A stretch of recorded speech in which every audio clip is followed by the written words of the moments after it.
Genesis chapter 16. Now Sarai, Abram's wife, had borne him no children, and she had an Egyptian maidservant whose name was Agar. So Sarai said to Abram, "See now, the Lord has restrained me from bearing children. Please go into my maid, perhaps I shall obtain children by her." And Abram heeded the voice of Sarai. Then Sarai, Abram's wife, took Agar, her maid, the Egyptian, and gave her to her husband Abram to be his wife, after Abram had dwelt 10 years in the land of Canaan. So he went into Agar, and she conceived. And when she saw that she had conceived, her mistress became despised in her eyes. Then Sarai said to Abram, "My wrong be upon you. I gave my maid into your embrace." And she saw that she had conceived. I became despised in her eyes. The Lord judge between you and me. So Abram said to Sarai, "Indeed, your maid is in your hand. Do to her as you please." And when Sarai dealt harshly with her, she fled from her presence. Now the angel of the Lord found her by a spring of water in the wilderness, by the spring of the way, on the way to Shur.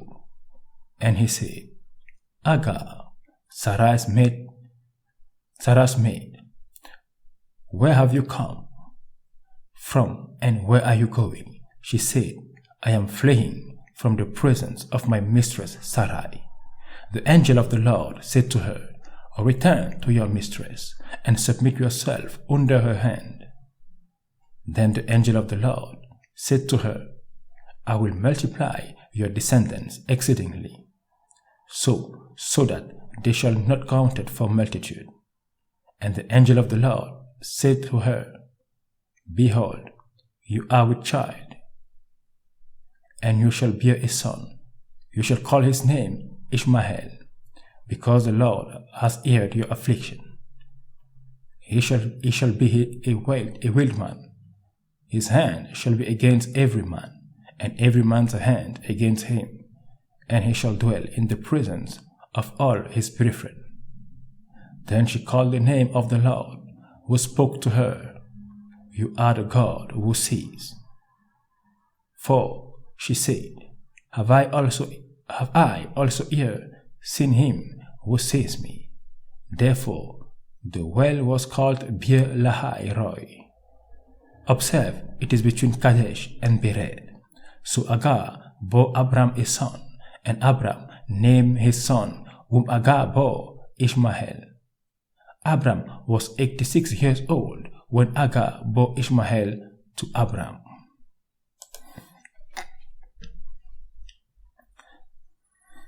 When Abram was 99 years old, the Lord appeared to Abram and said to him, I am Almighty God. Walk before me and be blameless, and I will make my covenant between me and you, and will multiply you exceedingly." Then Abram fell on his face, and God talked with him, saying, "As for me, behold, my covenant is with you, and you shall be a father of many nations. No longer shall your name be called Abram, but your name shall be Abraham. For I have made you a father of many nations. I will make you exceedingly fruitful, and I will make nation of you. And kings shall come from you, and I will establish my covenant between me and you and your descendants after you in their generation, for an everlasting covenant, to be God to you and your descendants after you. Also I give to you and your descendants after you the land in which you are a stranger, all the land of Canaan, as an everlasting possession, and I will be their God." And God said to Abraham, "As for you, you shall keep my covenant, and you and your descendants after you, throughout your generation. This is my covenant which you shall keep between me and you and your descendants after you. Every male child among you shall be circumcised, and you shall be circumcised in the flesh of your foreskins, and it shall be a sign for the covenant between me and you. He who is 8 days old among you shall be circumcised, every male child in your generation.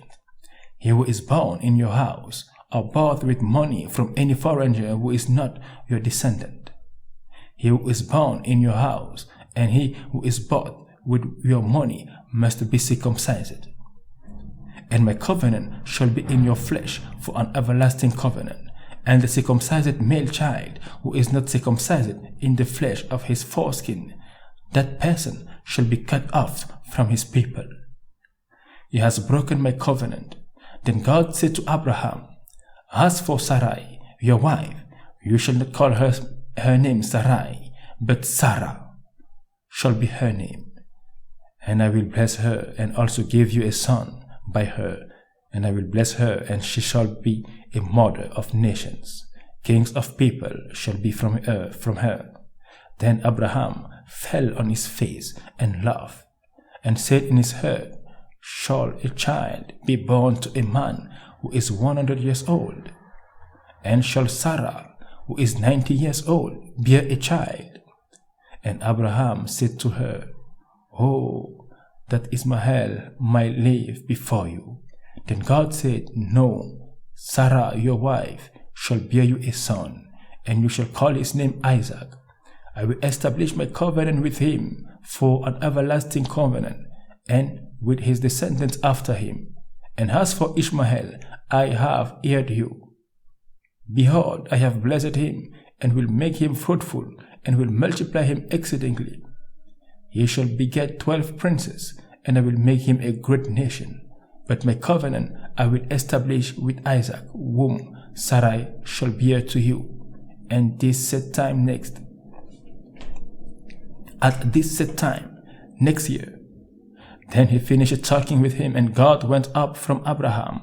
So Abraham took Ishmael his son, all who were born in his house, and all who were bought with his money, every male among the men of Abraham's house, and circumcised the flesh of their foreskin that very same day, as God had said to him.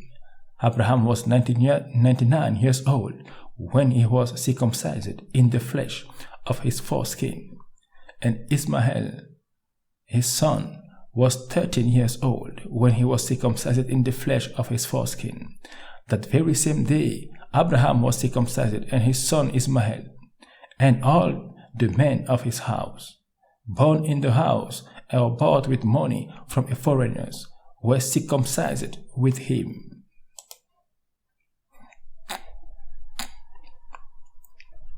Then the Lord appeared to him by the terebinth trees of Mamre, and he was sitting in the tent door in the heat of the day. So he lifted his eyes and looked, and behold, 3 men were standing by him. And when he saw them, he ran from the tent door to meet them, and bowed himself to the ground, and said, My Lord, if I have now found favor in your sight, do not pass on by your servant. Please let a little water be brought, and wash your feet, and rest yourself under the tree. And I will bring a morsel of bread, that you may refresh your heart. After that you may pass by. Inasmuch as you have come to your servant.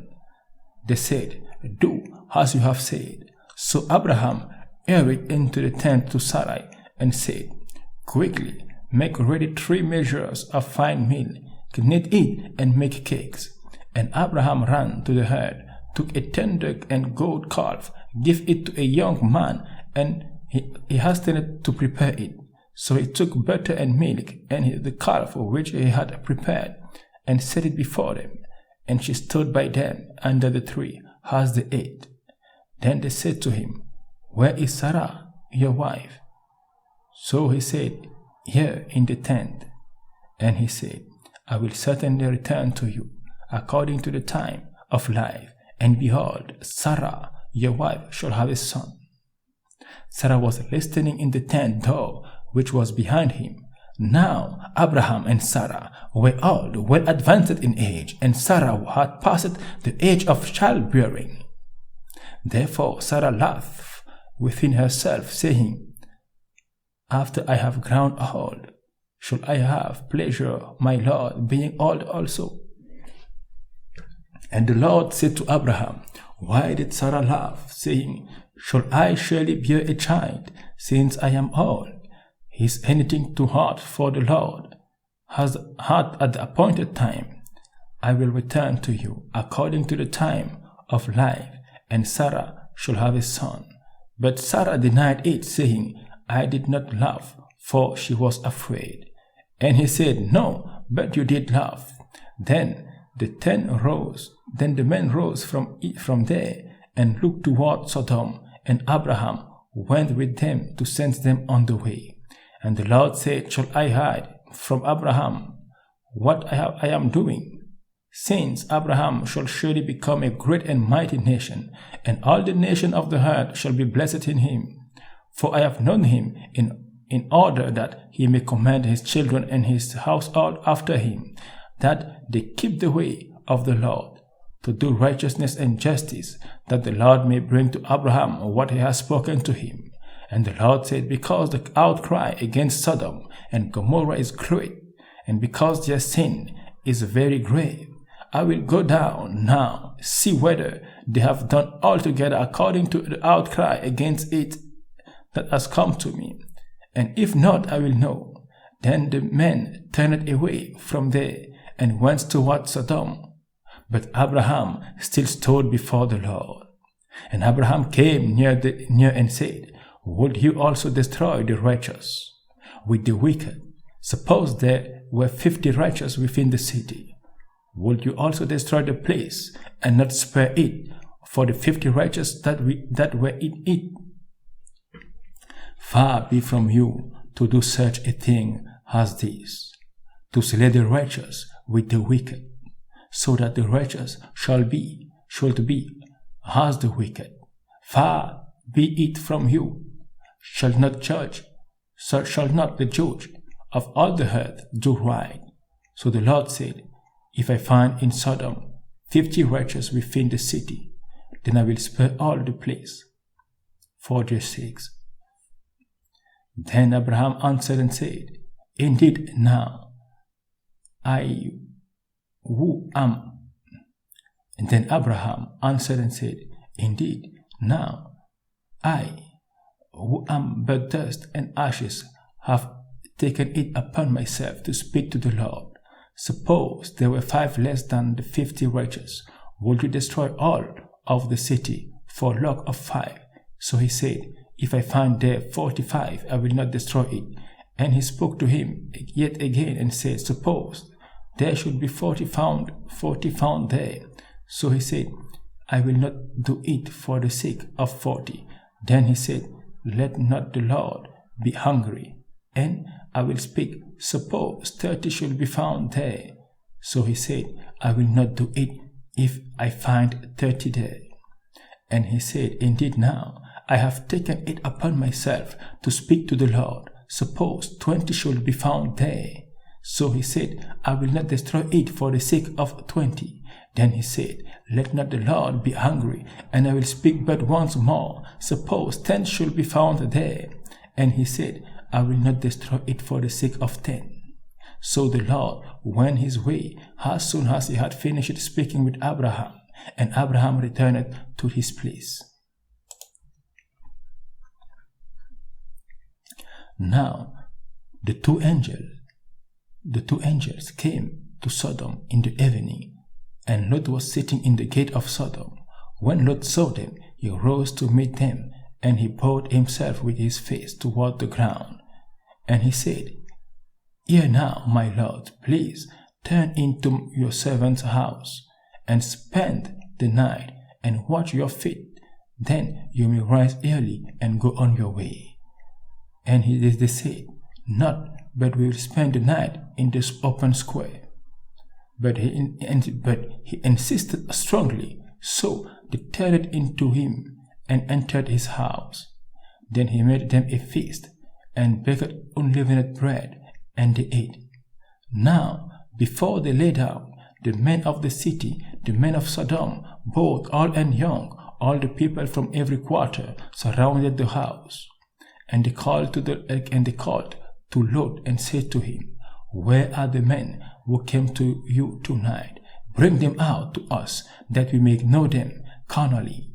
So Lot went out to them through the doorway, shut the door behind him, and said, Please, my brethren, do not do so wickedly. See now, I have 2 daughters who have not known a man. Please, let me bring them out to you, and you may do them as you wish. Only do nothing to these men, since this is the reason they have come under the shadow of my roof. And they said, Stand back. Then they said, This one came in to stay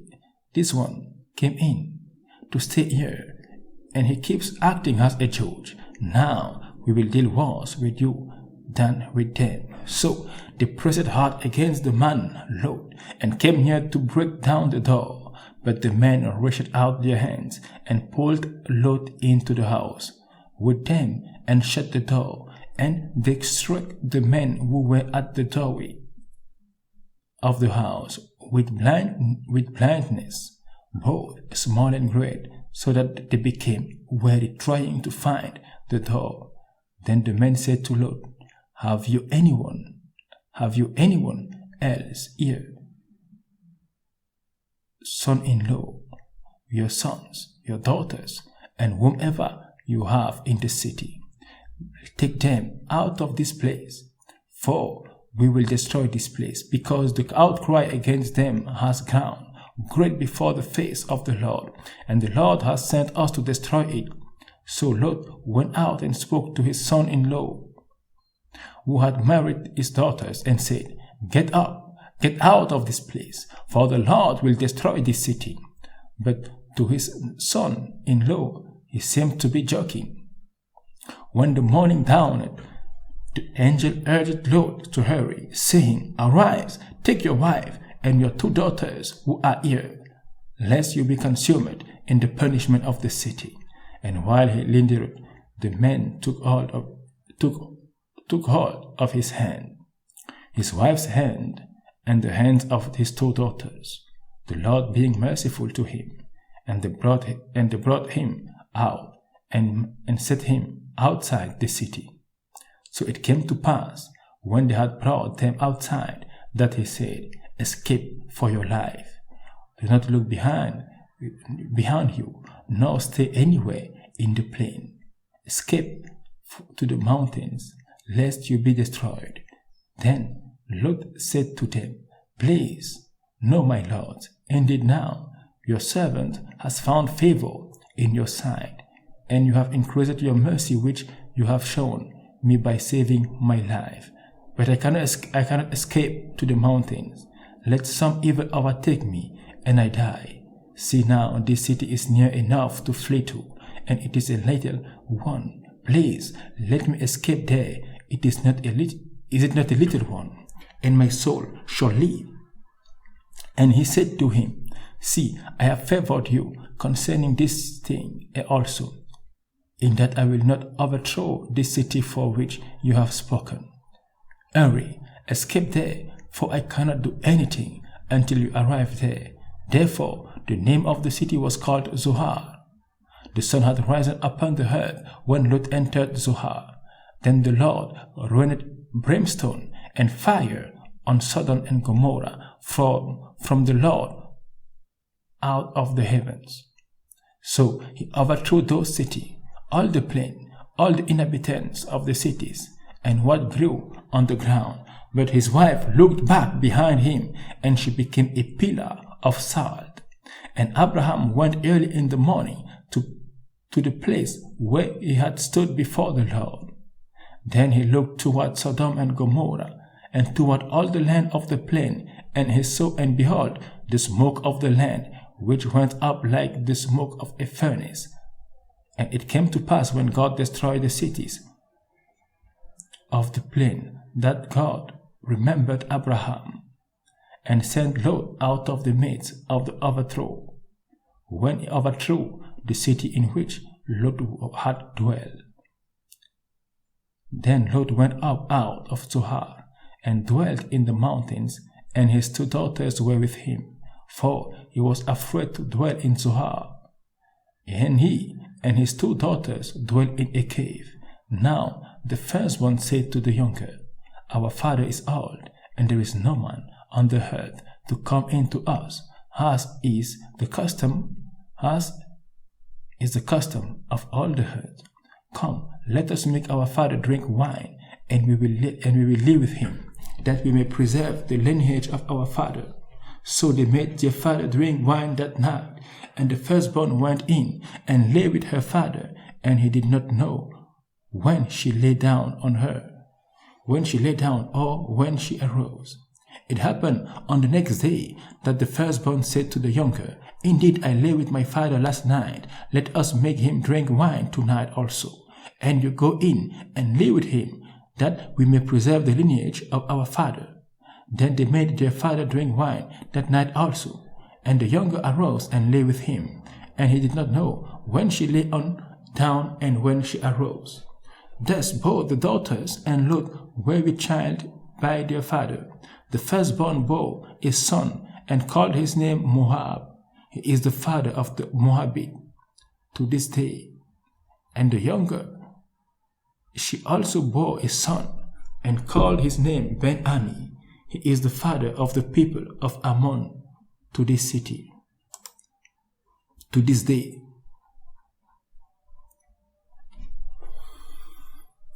And Abraham journeyed from there to the south, and dwelt between Kadesh and Shur, and stayed in Gerar. Now Abraham said to Sarah his wife, She is my sister. And Abimelech king of Gerar sent and took Sarah. But God came to Abimelech in a dream by night, and said to him, Indeed you are a dead man, because of the woman whom you have taken, for she is a man's wife. But Abimelech had not come near her, and he said, Lord, will you slay a righteous nation also? Did he not say to me, She is my sister? And she herself said, He is my brother. In the integrity of my heart and innocence of my hands I have done this.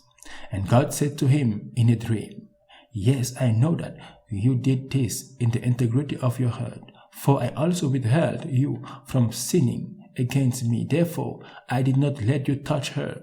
Now, therefore, restore the man's wife, for he is a prophet, and he will pray for you, and you shall live. But if you do not restore her, know that you shall surely die, you and all who are yours. So Abimelech rose early in the morning, called all his servants, and told all these things in their hearing. And the men were very much afraid. Then Abimelech called Abraham and said to him, What have you done to us? How have I offended you, that you have brought on me and on my kingdom a great sin? You have done deeds to me that ought not to be done. Then Abimelech said to Abraham, What did you have in view that you have done this thing? And Abraham said, Because I thought, surely the fear of God is not in this place, and they will kill me on account of my wife. But indeed, she is truly my sister. She is the daughter of my father, but not the daughter of my mother, and she became my wife. And it came to pass, when God caused me to wander from my father's house, that I said to her, This is your kindness that you should do for me. In every place, wherever we go, say of me, He is my brother. Then Abimelech took sheep, oxen, and male and female servants, and gave them to Abraham, and he restored Sarah his wife to him. And Abimelech said, See, my land is before you, dwell where it pleases you. Then to Sarah he said, Behold, I have given your brother 1,000 pieces of silver, Indeed, this vindicates you before all who are with you and before everybody. Thus she was rebuked. So Abraham prayed to God, and God healed Abimelech his wife and his female servant. Then they bore children, for the Lord had closed up all the wombs of the house of Abimelech because of Sarah, Abraham's wife. Amen.